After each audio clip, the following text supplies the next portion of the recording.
Beberapa jemaat saya lihat karena bertetangga di luar gereja, mereka kasar dengan istri-istri mereka. Bahkan saya menyaksikan sendiri ada yang memukul istrinya. Dari situ saya bilang, percuma dia bicara tentang kasih, tetapi dalam perilaku sehari-hari tidak ada kasih di situ. Jadi saya mulai tidak percaya pada gereja waktu itu. Salam sejahtera bagi kita semua. Terima kasih buat teman-teman yang selalu setia untuk mengembangkan channel ini. Pada kesempatan kali ini kita akan mendengarkan kesaksian Kit Andinoya, yang dimana beliau pernah meninggalkan gereja atau meninggalkan Tuhan Yesus. Inilah dia alasannya. Baik, karena diminta ada kesaksian, yang banyak dibaca adalah kesaksian saya ketika saya menulis di Andy's Corner ya, di website saya, tentang bagaimana kesaksian bahwa Tuhan itu ada. Ketika saya remaja tumbuh dan mencari identitas diri, pada saat itu saya melihat hal-hal yang menurut saya tidak cocok dengan prinsip-prinsip yang selama ini diajarkan di gereja. Beberapa jemaat saya lihat karena bertetangga di luar gereja, mereka kasar dengan istri-istri mereka. Bahkan saya menyaksikan sendiri ada yang memukul istrinya. Dari situ saya bilang, percuma dia bicara tentang kasih, tetapi dalam perilaku sehari-hari tidak ada kasih di situ. Jadi saya mulai tidak percaya pada gereja waktu itu untuk jangka waktu yang lama. Istri saya, bapaknya tentara, tetapi dia satu-satunya yang Kristen. Atas izin orang tuanya dia memilih agamanya. Orang tuanya sangat demokratis. Ketika dia bilang saya mau jadi Kristen, orang tuanya bilang sepanjang kamu jadi Kristen yang baik, silakan. Dan saat ini dia yang aktif mendorong saya untuk kembali ke gereja. Jadi satu hari berkali-kali ya, anak-anak dibawa ke gereja, dia selalu bilang, kamu adalah kepala rumah tangga, kamu harus memberikan teladan. Saya bilang, kamu aja. Karena hati saya tidak bisa berpura-pura untuk ke gereja, kemudian saya tidak terlalu percaya pada gereja. Sampai satu hari saya dan Abu Rizal Bakri waktu itu dengan jet pribadinya kami ke Uzbekistan. Dalam perjalanan cuaca buruk sekali. Pesawat kami Saudara, Kit Andinoya, mengapa beliau pernah meninggalkan gereja dan Tuhan Yesus? Ketika ia melihat di luar gereja orang-orang yang percaya pada Yesus Kristus, ia melihat tidak ada kasih bagi kehidupan mereka, sehingga ia berkata bahwa percuma ia berbicara kasih, namun di dalam keluarga mereka tidak ada kasih di situ. Dan saudara, ketika ia meninggalkan Tuhan atau gereja, apa yang terjadi di dalam perjalanan hidupnya? Tuhan menguji dan bahkan memprosesi dia supaya ia kembali kepada jalan yang benar. Nah, oleh sebab itu kita terus menonton kesaksiannya ini. Ombang-ambing di atas Maldives itu. Saya bilang, Tuhan, kali ini tolong saya jangan jatuh. Sungguh mati kalau nggak jatuh saya akan kembali ke gereja. Saking takutnya saya bilang, Tuhan, benar-benar kali ini saya tidak bohong, saya akan ke gereja. Nah, hal yang membuat saya sedikit lega atau sedikit merasa tenang waktu itu di tengah cuaca yang buruk, saya bilang udah pasti jatuh waktu itu, pesawatnya sudah begini-begini, kilat, petir, hujan deras. Tapi saya lihat pilotnya orang bule. Nah, kita kan orang Indonesia asal bule aja tenang gitu ya. Walaupun mungkin bulenya baru belajar nyupir juga gitu. Tapi akhirnya kami sampai kembali ke Jakarta. Saya cerita pada istri saya. Belum cerita dulu. Proses yang diberikan Tuhan kepada Andinoya ketika ia berada di dalam pesawat. Di dalam pesawat mengalami cuaca buruk sehingga para penumpang mengalami ketakutan dan juga kekhawatiran akan jatuhnya pesawat. Nah, ini adalah salah satu cara Tuhan untuk mengembalikan Andinoya untuk senantiasa percaya kepada Yesus Kristus. Mari kita lanjut videonya. Saya bilang sama istri saya, minggu ini kita ke gereja ya. Kaget istri saya. Hah? Serius? Iya, kita ke gereja. Kenapa? Udah nggak ada masalah, aku pengen ke gereja. Saya sembunyikan itu kan. Tapi istri saya kan penasaran, apa yang membuat Andinoya tiba-tiba berubah drastis kembali ke gereja. Akhirnya satu hari saya cerita, Pi, kamu tahu nggak, aku ini nyaris jatuh. Kapan? Nah, saya ceritakan. Dia bilang, tunggu dulu, aku ingat tanggal berapa itu, jam berapa. Nah, pada jam itu rupanya dia dan anak bungsu kami, saya punya 3 anak bungsu kami, mereka tiba-tiba berdoa. Malam itu kata istri saya, nggak tahu kenapa saya harus berlutut bersama anak bungsu, karena kebetulan mereka cuma berdua di rumah. Ayo kita doakan ayah.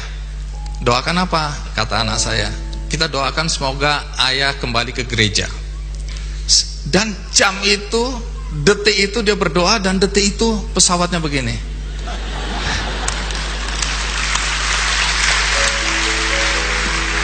Sejak itu saya bilang sama istri saya, jangan sekali-sekali kamu berdoa seperti itu kalau aku lagi terbang. Deg-degannya luar biasa. Jadi saya bilang, lain kali doanya waktu aku di darat aja, jangan di udara. Saya ini penakut. Saudara, setelah kejadian tersebut, Andi Noya mulai mencari Tuhan Yesus Kristus. Saudara, biasanya ketika kita berada di dalam keterpurukan, di dalam penderitaan, bahkan dalam tantangan, dan disitulah kita baru mulai sadar dan berbalik kepada Tuhan. Saudara, kekristenan bukan hanya saja kita percaya kepada Yesus Kristus, tetapi kekristenan identik dengan penderitaan. Karena di dalam penderitaan, saudara, orang mencari naik pesawat. Jadi pada saat itu memang doanya dikabulkan, dan sejak saat itu saya ke gereja.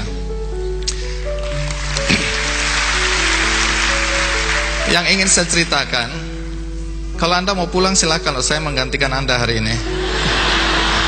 Jangan.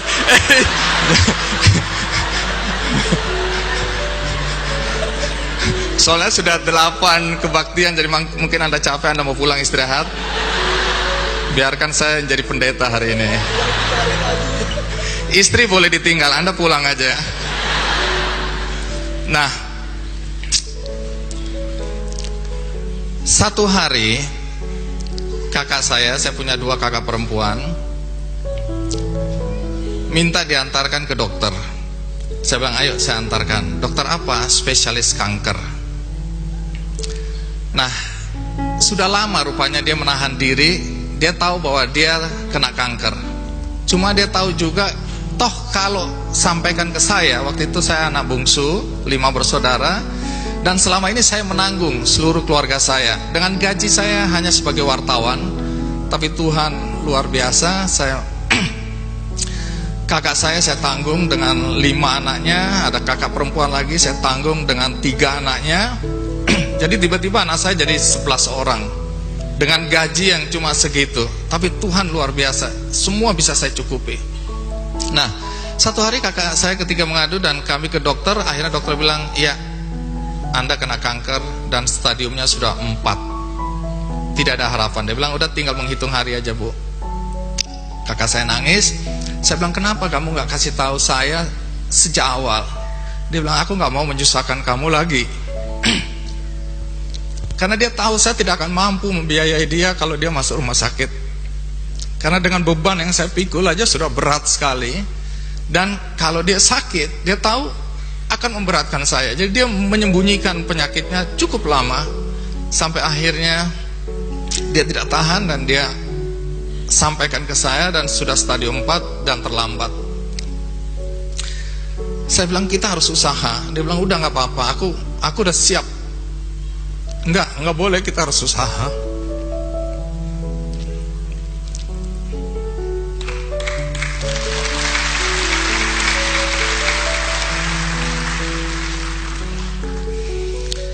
Akhirnya kami ke rumah sakit Darmais, dan dokter bilang memang harus dibuang, dipotong. Itu satu-satunya, setelah itu baru dikemo, usaha terakhir. Saya bilang, kita harus lakukan. Dia bilang, gak usah. Begitu lihat biayanya, saya hampir pingsan memang, karena hari itu gaji saya tidak cukup. Bahkan saya udah mulai bingung, ini harus pinjam ke siapa lagi untuk bisa menutup biaya. Tapi saya bilang, enggak, kamu harus ke rumah sakit. Entah bagaimana nanti biayanya. Nah, malam itu karena saya tidak tahu lagi saya harus mencari uang dari mana, saya berlutut Ini sebelum saya kembali ke gereja. Jadi ini sebelum kejadian yang pesawat digoyang tadi. Saya tidak ke gereja, tapi hari itu saya bilang, saya tidak punya jalan keluar selain pada Tuhan. Saya berlutut sendirian di kamar. Saya bilang, Tuhan, sebagai manusia saya sudah tidak tahu lagi bagaimana caranya.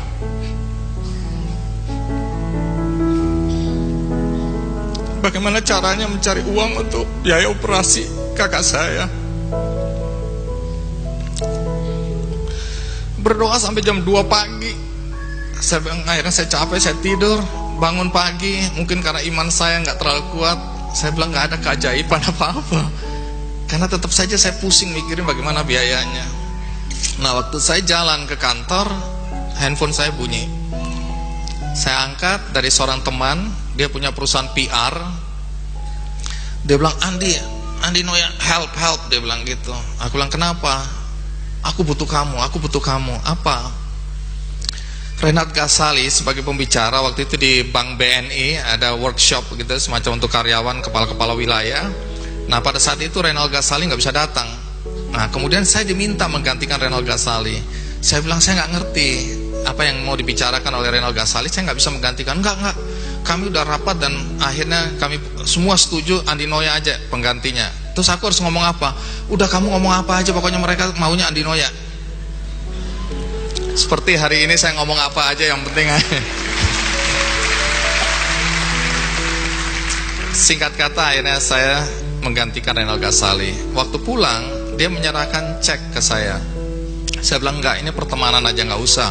Enggak, aku tahu kamu wartawan, nggak terima amplop katanya gitu kan. Nah, tapi ini bukan urusan pekerjaan. Kamu sebagai pembicara, jadi ini nggak ada kaitannya dengan jurnalistik, nggak ada kaitan dengan kode etik dan lain-lain. Dia maksa-maksa, karena di depan banyak orang. Akhirnya saya terima dengan harapan, saya bilang saya akan kembalikan. Tapi dia sudah SMS saya. Waktu itu belum ada WhatsApp ya. SMS, dia bilang, please terima, jangan kembalikan. Dia bilang gitu. Ini betul-betul sebagai profesional. Nah, akhirnya saya bilang, ya sudahlah, mungkin ini memang Tuhan sudah atur. Saya terpikirkan kembali, oh iya, siapa tahu bisa-bisa untuk nambah uang operasi kakak saya. Begitu saya buka, bapak-bapak, ibu-ibu sekalian, tahu berapa angka di dalam cek itu? Sama persis dengan jumlah yang harus saya bayarkan. Sama persis, tidak kurang 1 sen, tidak lebih 1 sen. Saya kaget lihat itu. Saya bilang, Tuhan, Engkau dengan caramu menjawab doaku. Saya tidak menyangka bahwa Tuhan memberikan langsung cek ke saya. Tapi Tuhan belum puas. Dia bilang, kamu gak percaya sama aku. Lihat apa yang terjadi. Waktu saya datang ke kakak saya sampaikan cek itu. Saya bilang, udah, kamu tenang aja, operasi, uang sudah ada. Terus dia bilang, kamu tahu nggak? Tadi malam Surya Paloh datang. Waktu itu kami belum punya Metro TV, saya masih kerja di Media Indonesia. Surya Paloh, ngapain? Surya Paloh adalah pemilik Media Indonesia waktu itu, sampai sekarang. Nah, saya bilang, ngapain Surya Paloh? Nggak tahu, dia datang aja besuk aku. Loh, saya nggak cerita sama sekali ke Surya Paloh bahwa kakak saya sakit. Terus apa kata Surya Paloh?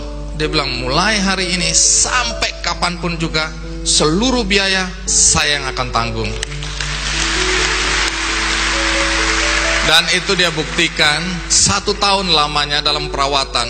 Karena 1 tahun itu kakak saya tidak pernah keluar dari rumah sakit. Dia setiap hari berada di rumah sakit. Dan kakak saya imannya luar biasa, karena dia mengajarkan saya. Dia bilang, dia panggil saya Andy, kita ini ibarat arang, orang-orang Kristen. Waktu itu kan saya tidak percaya pada gereja. Dia yang selalu mendorong saya. Bahkan baptis saja, walaupun hati saya waktu itu belum terlalu percaya, dia bilang, enggak, kamu harus baptis saja. Nah, dia bilang, kita ini ibarat arang. Kamu nggak bisa merasa bahwa imanmu cukup kuat. Karena saya selalu merasa saya percaya pada Tuhan Yesus Kristus, saya nggak perlu ke gereja. Iman saya sangat kuat, saya bilang. Dia bilang, nggak bisa, Kenapa? ibarat arang dalam tungku.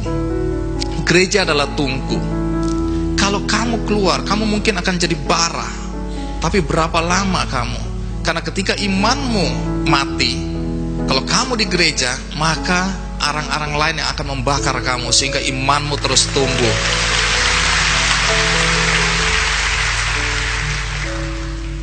Jadi 1 tahun lamanya kakak saya di dalam pengobatan. Akhirnya kakak saya meninggal. Tetapi yang membuat saya bahagia adalah dia meninggal secara terhormat. Dia meninggal dengan perawatan terbaik. Dan itu karena Yesus Kristus Tuhan kita. Terima kasih.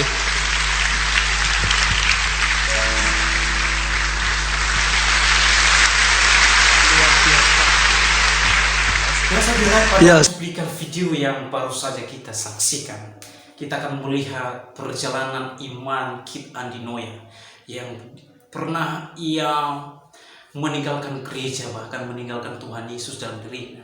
Namun oleh sebab itu Tuhan Yesus memberikan dia proses, Tuhan Yesus memberikan dia ujian untuk berbalik kepada Sang Penyelamat. Dan akhirnya ia mengakui dan kembali kepada Tuhan Yesus. Ketika ia kembali dan percaya kepada Tuhan Yesus dengan sungguh-sungguh, bukan hanya itu saudara, Kit Andinoya terus diuji oleh Tuhan. Bahkan di dalam keluarganya mengalami sakit atau penderitaan yang sungguh-sungguh luar biasa. Dan bukan hanya itu saudara, di dalam kehidupan sehari-hari Andinoya mengalami kesusahan. Tapi bertanya, apakah Kit Andinoya berhenti dan tidak percaya kepada Tuhan Yesus lagi? Tidak, ia memiliki komitmen dan juga janji di hadapan Allah bahwa hidupnya sepenuhnya hanya untuk Tuhan.